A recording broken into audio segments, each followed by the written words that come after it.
Yeah, I'm talking about these things. Nintendo. Nintendo. What the hell are you doing?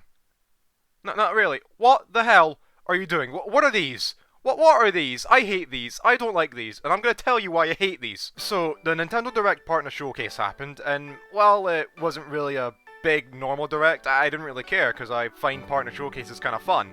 And we got cool stuff announced. We got a PvZ remaster, Pac-Man World 2 repack. I'm especially excited for that one. Monster Hunter Stories 3, which is basically Pokemon but good.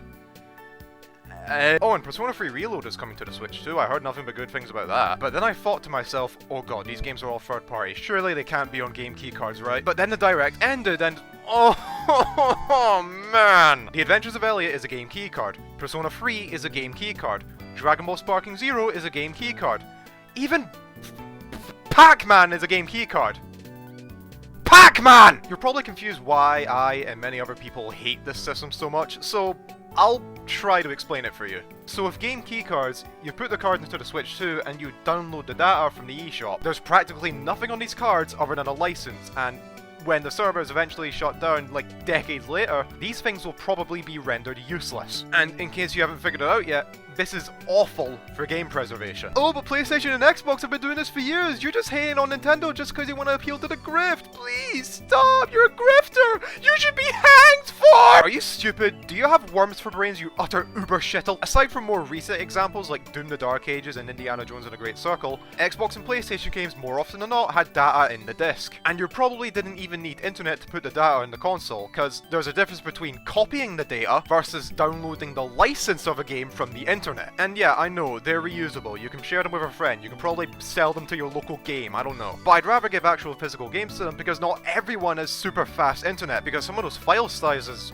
Jesus Christ. The only real benefit to game keycards is that it's cheaper to produce for the big third-party publishers. Because, like, game keycards only have a few megabytes to just slap a license into the card. And apparently Nintendo are only offering 64GB cartridges, and these things are a lot more expensive to produce. And it's kind of funny that the Switch 1 versions of the games have the full game inside the card. It's just kind of weird to me that the Switch 2 versions don't. Even more confusing is that all the first-party Nintendo games have the game inside the card without any download required, so I guess Nintendo still does care about game preservation, but...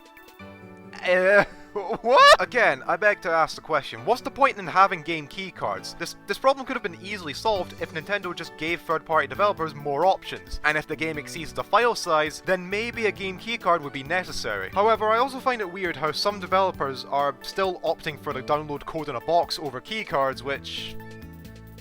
Okay, nah, let's be real, they're worse.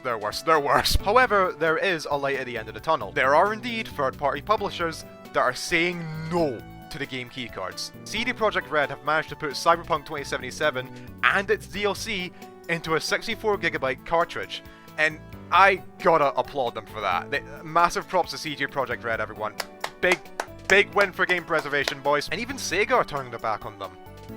Kind of. Sonic X Shadow Generations is a game keycard with no upgrade path, which is just horrific. However, Sonic Racing Crossworlds isn't a game keycard. It will be a Switch 2 edition game that will launch later this year and early next year. I think the reason why it's coming out later is because of the amount of optimization Sonic Team needs to do for the Switch 2 edition, and maybe the reason why the Switch 2 physical version of the game is coming out early next year is because of the amount of time and effort to compress this game into a 64GB cartridge. I don't know. I really don't know. I'm not spending 70 quid on that shit. Kirby Air Riders is going to violently disembowel that game. But yeah, Nintendo, these things got to go. Not only are they bad for game preservation, but they take up space in your digital library and your physical library. And the last thing you want a physical game to be is something to hold up a wobbly table in a restaurant, okay? So Nintendo, I say this to you. Offer more options for game cards.